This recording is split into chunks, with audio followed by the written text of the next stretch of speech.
नमस्कार बच्चों, स्वागत है आप सब लोगों का। ठीक है, तो हम प्रोजेक्टाइल मोशन का लेक्चर नंबर 2 लेके आए हैं आपके लिए। पहले लेक्चर में आपको मैंने बताया था कि प्रोजेक्टाइल मोशन क्या होता है। ठीक है, प्रोजेक्टाइल मोशन के टाइप कितने होते हैं, प्रोजेक्टाइल की हम कैसे प्रूव करते हैं, पैराबोलिक पाथ प्रोजेक्टाइल फॉलो करता है। There are 3 type of projectile. आप पहला लेक्चर जरूर देखें, बहुत इंपॉर्टेंट है। पहले लेक्चर में हमने आपको 3 टाइप के प्रोजेक्टाइल बताए थे।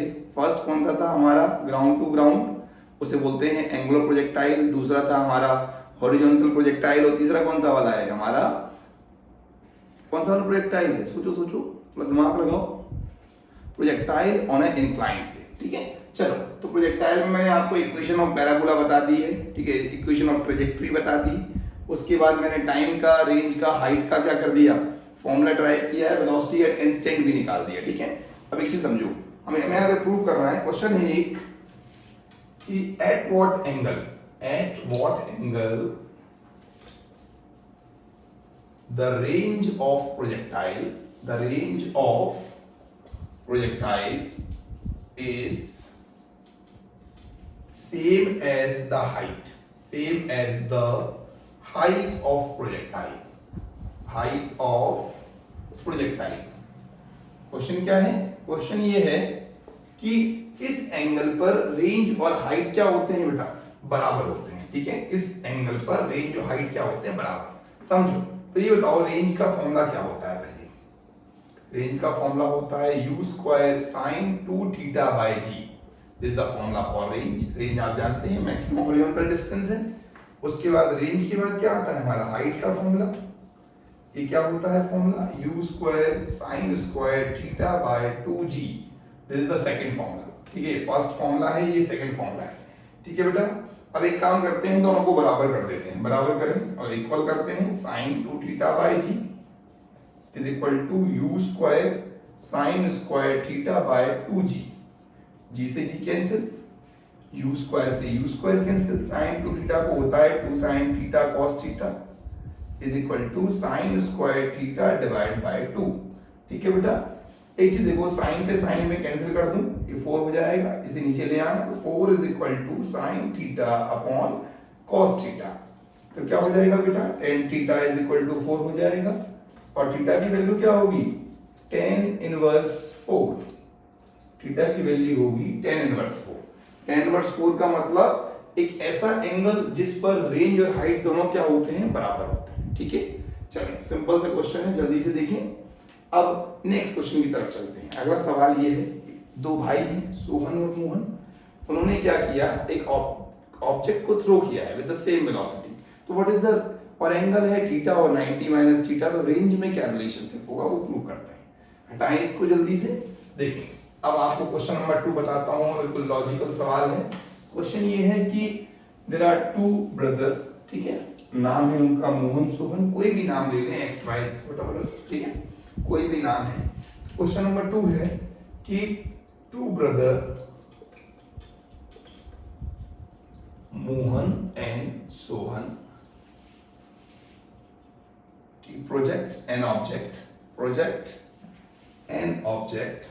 with same velocity and angle of projection theta and 90 minus theta। ठीक है बेटा, एंगल ऑफ प्रोजेक्शन कितना है, थीटा और 90 माइनस थीटा, दो एंगल ऑफ प्रोजेक्शन है हमारे। तो find the relation between the ranges, ये दोनों की रेंज होगी, उनमें बेटा क्या रिलेशन होगा वो देखना है। ठीक है, दो ब्रदर हैं मोहन सोहन, उन्होंने ऑब्जेक्ट को प्रोजेक्ट किया है। देखो रेंज का फॉर्मूला क्या होता है बेटा, u square sin 2 theta by g is the formula for range. Clear है क्या, ये रेंज का फॉर्मूला है हमारा। उसके बाद क्या किया हमने, देखो पहला एंगल क्या है, थीटा, ठीक है, और दूसरा क्या है 90 माइनस थीटा। ऐसे ही बोल सकते हैं एग्जाम में 30 और 60 they are the complementary angles. ठीक है, तो ये बताओ, ये पहली इक्वेशन हो गई, दिस इज R1। अब R2 क्या होगा, R2 होगा u square sin 2 90 minus theta upon g। ठीक है बेटा, R2 की वैल्यू क्या होगी, R2 की वैल्यू होगी u square sin 180 minus 2 theta by g। बेटा एक चीज बताओ, sine 180 minus theta, again the sine theta, क्योंकि एंगल चेंज कहाँ होता है, एंगल चेंज 90 और 270 पे होते हैं, तो it become u square sine 2 theta by g. एक चीज देखो, ये सेकंड है, इन दोनों में कुछ अंतर है क्या? कोई अंतर नहीं है। इसका मतलब एंगल अगर 30-60 होते हैं या 60-30 होते हैं तो रेंजेस क्या होंगे?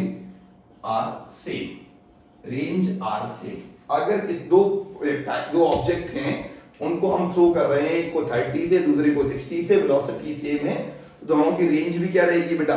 सेम रहेगी। ठीक है, चलिए अब मैं आपको सेकंड प्रोजेक्टाइल की बात करते हैं। कौन सी वाली? इसको बोलते हैं हॉरिजॉन्टल प्रोजेक्टाइल। हटा दें इसको जल्दी से, जल्दी नोट करें। फिर हम बात करते हैं किसकी? Horizontal projectile. एंगल यहां भी हो सकता है 15 डिग्री, 75 डिग्री, व्हाटएवर, जो भी आपका सम कितना आना चाहिए? 90 आना चाहिए। ठीक है, हटा रहे हैं इसको। चलें अब हम पढ़ते हैं जो हमारा सेकंड प्रोजेक्टाइल है, उसका नाम क्या है बेटा? सेकंड प्रोजेक्टाइल का नाम है horizontal projectile. Horizontal projectile from the top to ground. Horizontal projectile की बात करते हैं। चलें, टॉपिक का नाम क्या है बेटा? सेकंड टॉपिक है हमारा प्रोजेक्टाइल के अंदर, नाम है उसका हॉरिजॉन्टल प्रोजेक्टाइल। क्लियर है क्या? हॉरिजॉन्टल प्रोजेक्टाइल नाम है। अब देखो, इसको बोलते हैं टॉप टू बॉटम। ठीक है, टॉप टू बॉटम मूव करता है। देखो कैसे, सपोज करो हमने क्या किया कि यहां पर एक हम टावर ले लेते हैं। ठीक है, टावर है, इसकी हाइट h है। ठीक है बेटा, हमने क्या किया, यहां से एक ऑब्जेक्ट को थ्रो किया है, यहां से एक ऑब्जेक्ट को प्रोजेक्ट किया u वेलोसिटी से, u वेलोसिटी से हॉरिजॉन्टल में। तो हॉरिजॉन्टल वेलोसिटी क्या हो गई? u, और वर्टिकल वेलोसिटी क्या होगी बेटा? 0। ठीक है, उसके बाद क्या होगा, ये ऑब्जेक्ट ट्रेवल करेगा, ग्रेविटी इसको कहां खींचेगी? नीचे की तरफ, और ये ऐसा पाथ बनाएगा। पाथ कैसा बनेगा इसका? ये देखो, ये हमारा क्या है इसका, ये इसकी क्या हो गई? दिस इज x एक्सिस, और ये क्या है बेटा? ये मेरा है y एक्सिस। ठीक है, ये y एक्सिस, ये x एक्सिस। देखो, और ये पाथ बना है, वो पाथ कैसा है मेरा? पैराबोलिक पाथ है। कैसा पाथ है? Parabolic path. ठीक है, तो अब एक चीज बताओ, अब हम क्या प्रूव करने वाले हैं? हम वही प्रूव करेंगे, प्रोजेक्टाइल फॉर्म पैराबोलिक पाथ। क्या प्रूव करना है? प्रोजेक्टाइल पैराबोलिक पाथ प्रूव करेगा। ठीक, और देखो ux तो हमेशा कांस्टेंट रहेगा, वो रहेगा u, but uy, sorry vx बोल दो, vx हमारा u रहेगा, बट जो vy होगा वो टाइम के साथ उसकी वेलोसिटी क्या होती जाएगी? बढ़ती जाएगी। कैसे निकालोगे? vx का फॉर्मूला होता है ux plus ax into t।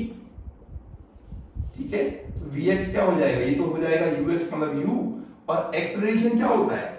हमें पहले से ही मालूम है, एक्सेलरेशन x एक्सिस में नहीं होता, acceleration only in y axis, g metre पर सेकंड स्क्वायर। ठीक है, देखो तो ये vx क्या हो जाएगा? vx हो जाएगा मेरा u के बराबर, और vy की बात करूं थोड़ा सा बेटा, vy क्या होता है? uy plus ay into t।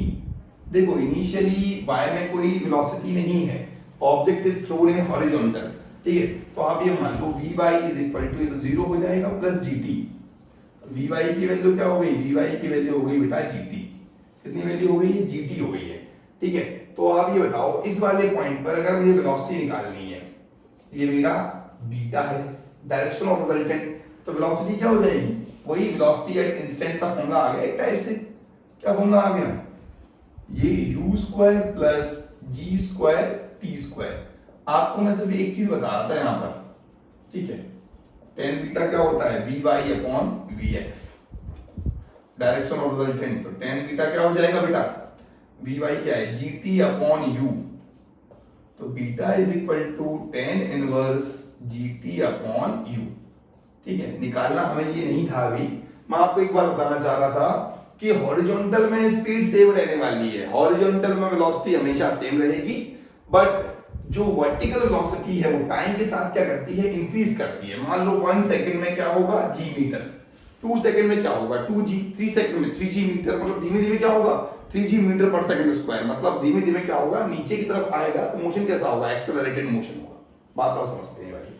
ठीक है, अब ये बताओ, हमने ये क्या निकाल दिया? हमने ये यहां पर निकाला है वेलोसिटी एट एनी इंस्टेंट निकाल दिया। क्या निकाल दिया हमने?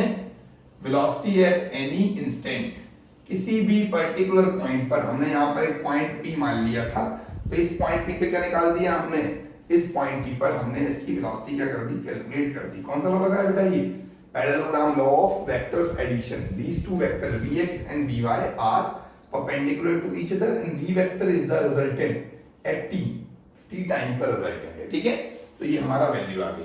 तो ये tan बीटा वाला डायरेक्शन और रिजल्टेंट कैसे निकालते हो, tan inverse gt upon u, ठीक है। देखिए अब हमें क्या प्रूव करना है बेटा इसमें, देखो इसमें हमें प्रूव ये करना है कि जो प्रोजेक्टाइल है वो कैसा पाथ बनाता है बेटा, पैराबोलिक पाथ बनाता है। क्या बनाता है, देखो ये O पॉइंट ले लें, मान लो यहाँ पर ये O है, ये A है और ये वाला पॉइंट क्या है मेरा B है, तो ये OB क्या हो गई, मेरी रेंज हो गई, ठीक है। सबसे पहले क्या प्रूव करना है हमें प्रूव करना है प्रोजेक्टाइल फॉलो पैराबोलिक पाथ। कौन सा पाथ, पैराबोलिक पाथ। जल्दी से आप इतना पहले नोट करें, हमने आपको ये पहले बता दिया, बताना तो बाद में होता है, कोई इशू नहीं है। देखो इसमें समझें, हम बात कर रहे हैं इसमें कि by equation of motion, by second equation of motion along x axis, क्या होता है बेटा, x minus x not is equal to u x t plus half a x into t square. X not को zero बोल दो, यहाँ पर क्या है x not zero, y not भी जीरो है, initially they are zero. X is equal to u x क्या हो जाएगा यू टी, ये तो जीरो है, तो टाइम का फॉर्मूला क्या आ जाएगा बेटा, टाइम का फॉर्मूला आ जाएगा x upon you, this is first equation, ठीक है। अब देखो ये फर्स्ट इक्वेशन आ चुकी है हमारी, टाइम की इक्वेशन आ गई है, x upon you, this is the equation for time, जो टाइम लगेगा यहां से यहां तक वो आ गया, ठीक है। अब समझो, अब मैं बात कर रहा हूं by second equation, by second equation of motion along y axis, कौन सी axis, y axis, y minus y naught u i t plus half a y t square. y naught zero है तो y इक्वल टू, y को बोल देंगे हम, ठीक है, हाइट ले लेंगे बाद में, यू आई हमारा जीरो है plus half g t square, y equal to क्या हो गया बेटा 1/2 g t square. This is second equation, क्या बन गई बेटा मेरी, ये सेकंड इक्वेशन बनी है। ध्यान दें, आराम से समझें। एक हम क्या कर रहे हैं, एक हाइट पे आपने छत पे चढ़ जाए और वहां से एक बॉल फेंके, जो बॉल फेंकेंगे तो बॉल क्या होगी, पहले आगे जाएगी, उसके बाद क्या होगा, वो नीचे जाएगी। जब हम बुलेट फायर करते हैं किसी गन से, तो वो भी क्या करती है, वो भी पैराबोलिक पाथ बनाती है, ठीक है। आप नीचे से ऊपर फायर करो, एक पहाड़ी पर एक टेररिस्ट बैठा हुआ है, आप नीचे से फायर कर रहे हैं, तो आपको अलग एंगल लेना पड़ेगा, और ऊपर से फायर करेंगे तो अलग एंगल लेना पड़ेगा, क्योंकि वो क्या होगा, प्रोजेक्टाइल पाथ बनाएगा, ठीक है। पैराबोलिक पाथ बनता है तो दिक्कत आएगी, ठीक है। देखो तो t equal to x upon u, y equal to half g t square, ठीक है बेटा। अब देखो होगा क्या कि आपको करना क्या है कि इस इक्वेशन को, फर्स्ट को क्या करना है बेटा, सेकंड के अंदर क्या कर देना है, पुट कर देना है। फर्स्ट को क्या करेंगे, सेकंड के अंदर पुट करेंगे, ये आप नोट कर लेना जल्दी से, मैं हटा रहा हूं उसको जल्दी से, देखो इसको हटा देता हूं, ठीक है। देखेंगे वेलोसिटी एट एनी इंस्टेंट का फॉर्मूला है जो लास्ट में प्रूव करना होता है, बट मैंने आपको अभी इनिशियली में ही बता दिया थोड़ा सा। देखिए आप समझो क्या बोलेंगे इसको हम, put first in second, first को सेकंड में पुट करते हैं, y equal to 1/2 g x upon u का whole square, y equal to 1/2 g x square upon u square. इसको मैं कांस्टेंट मान लेता हूं, इसको मैं मान लेता हूं k, क्या मानता हूं इसे मैं k मान लेता हूं, ये मेरा k हो गया, और k की वैल्यू कितनी है, g अपॉन 2u स्क्वायर, ठीक है, k की वैल्यू हो गई है, ठीक है, k कांस्टेंट हो गया, y equal to kx square, this is the equation of parabola. इसकी इक्वेशन नहीं बेटा, इक्वेशन ऑफ पैराबोला है ये, that's why a projectile form parabolic path. हमने क्या प्रूव कर दिया, इसकी जो ट्रेजेक्टरी है, ट्रेजेक्टरी मतलब the path followed by the projectile, वो कैसा है, पैराबोलिक नेचर का है। कैसा नेचर का है बेटा, पैराबोलिक। जल्दी से नोट करें फिर अगला करते हैं, आगे चलते हैं। अब पढ़ेंगे हम किसका फॉर्मूला, अब पढ़ेंगे हम टाइम ऑफ फ्लाइट का फॉर्मूला पढ़ेंगे। क्या पढ़ेंगे, टाइम ऑफ फ्लाइट का फॉर्मूला, ठीक है, जल्दी करें। टाइम ऑफ फ्लाइट का फॉर्मूला पढ़ते हैं, ठीक है।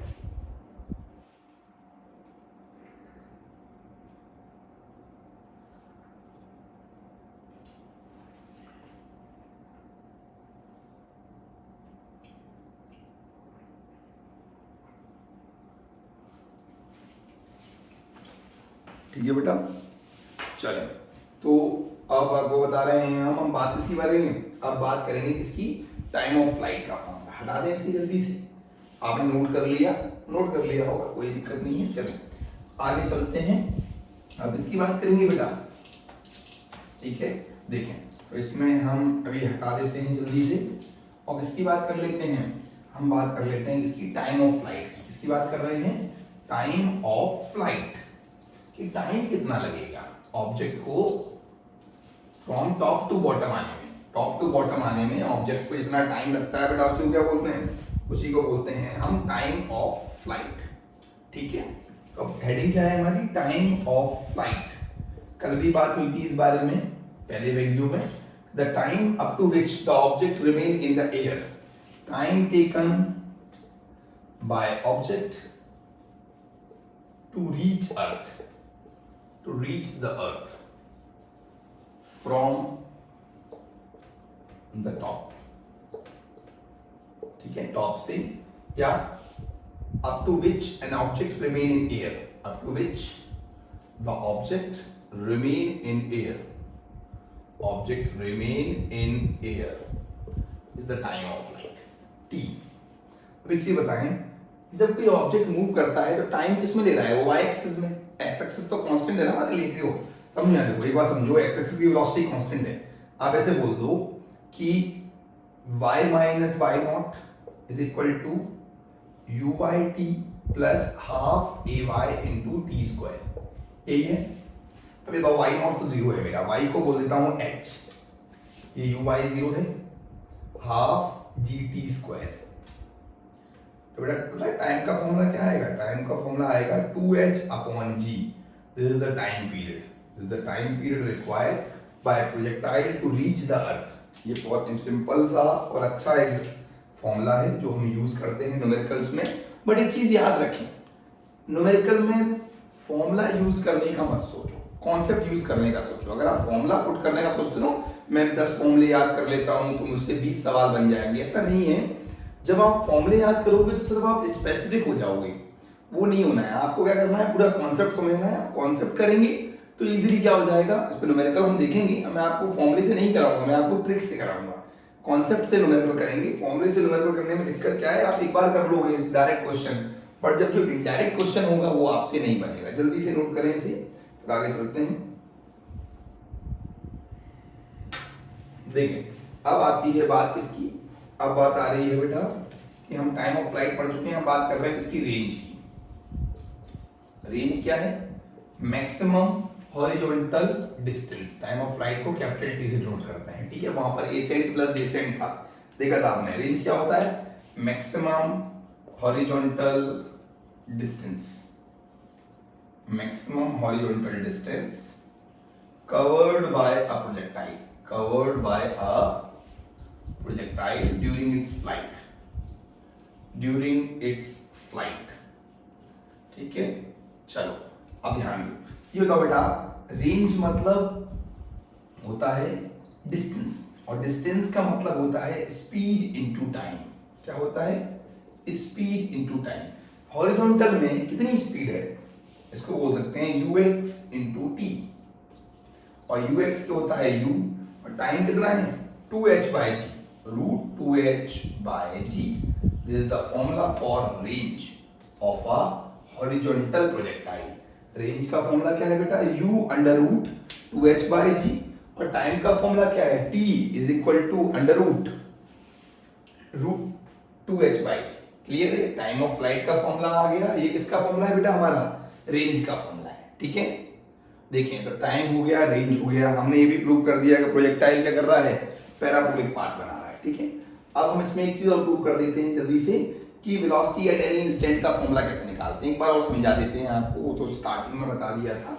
ठीक है, हटाइए इसको, जल्दी से नोट करें और अच्छा फील करें ना। फील जब आप अच्छा करते हैं, अच्छा सोचते हैं, be positive, be constructive in your life. हमेशा पॉजिटिव सोचें, ऑप्टिमिस्टिक रहें, चीजों को देखें। ठीक है, चलें, कभी भी निराशा अपने ऊपर हावी ना होने दें, because depression is a very big disaster, है ना, in the time of preparation. कभी कभी होता है हम लोग निराश हो जाते हैं, हताश हो जाते हैं, लेकिन नहीं होना है। ठीक है, क्योंकि हमें अपना 100% एफर्ट देना है, बाकी जो होगा वो रिजल्ट बताएगा। ठीक है, चलें, तो इसमें मैं आपको बताता हूँ, बात किसी कर रहे हैं velocity at any instant. At any instant हल्का सा बताते हैं, उसके बाद क्या होगा? उसके बाद फिर थर्ड लेक्चर में प्रोजेक्टाइल होगा किसके ऊपर, इंक्लाइंड प्लेन पर, फिर न्यूमेरिकल्स होंगे लगभग 2-3 लेक्चर, तो ये टॉपिक पूरा हो जाएगा। वेलोसिटी एट एनी इंस्टेंट, देखो the velocity of a projectile at a particular time interval, the velocity of a particle during its projectile motion,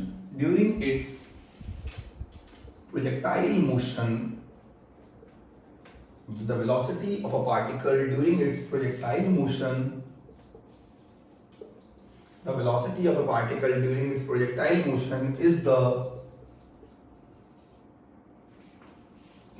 at a particular instant of time,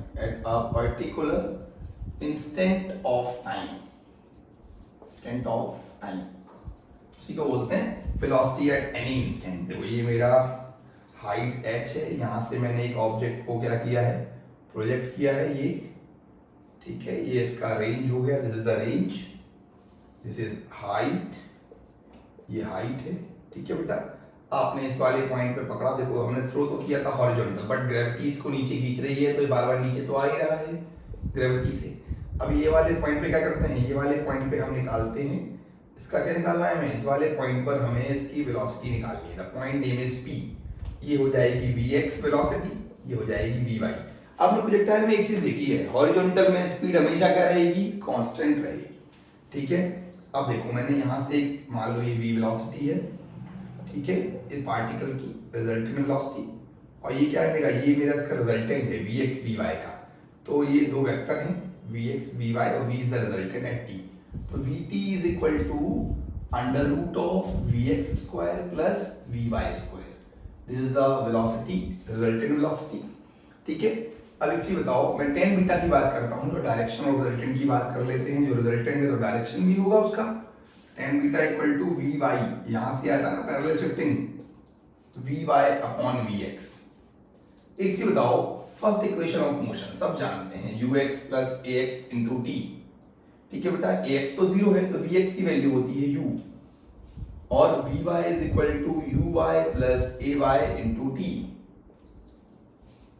vy क्या होता है हमारा, vy होता है, ये तो 0 हो जाएगा, ये है gt, ठीक है, डाउनवर्ड के लिए प्लस gt, माइनस के लिए अपवर्ड के लिए माइनस gt, सीधी बात है, पुट कर दो फॉर्मूले में, ठीक। तो यहां रख लो, tan बीटा का फॉर्मूला क्या हो जाएगा, gt अपॉन u, तो beta is equal to tan inverse gt by u।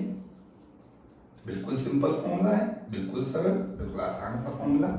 और vt is equal to under root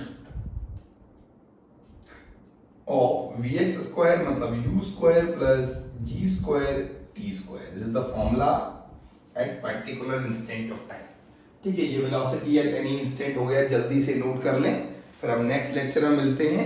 और नेक्स्ट लेक्चर में क्या करेंगे, हम नेक्स्ट लेक्चर में क्या पढ़ेंगे, बताएं, projectile on a inclined plane पढ़ेंगे। उसके बाद फिर क्या होंगे, इस टॉपिक पर न्यूमेरिकल स्टार्ट हो जाएंगे। तब तक आप इतना पढ़ाया है पूरा अच्छे से रिवाइज करें, प्रैक्टिस करें, इसको एनसीईआरटी रीड करें, क्वेश्चन सॉल्व करने की कोशिश करें। बनते हैं तो ठीक है, but do not rely on formula, फॉर्मूले पर रिलाई नहीं करना है, आपको कॉन्सेप्ट्स पे सॉल्व करना है। किस पे सॉल्व करना है बेटा, कॉन्सेप्ट से क्वेश्चन सॉल्व होगा। इन फॉर्मूलों से आप सोच रहे हो डायरेक्ट क्वेश्चन हम हिट करते जाएंगे तो नहीं होगा। कभी कभी ऐसा भी होगा कि आपको बेसिक लगाना पड़ेगा, और बेसिक्स मतलब इक्वेशंस ऑफ मोशन लगेंगी और कॉन्सेप्ट्स लगेंगी, उससे सवाल सॉल्व होगा, ठीक है। आप बिल्कुल फॉर्मूले रटे नहीं, समझने से काम चलेगा। और आलू, लौकी, तोरई, गोभी वाले एग्जाम्पल बिल्कुल ना लें फालतू लोगों के, आप परफेक्ट कॉन्सेप्चुअल स्टडी करें, वो ज़्यादा अच्छा है। Thank you everyone.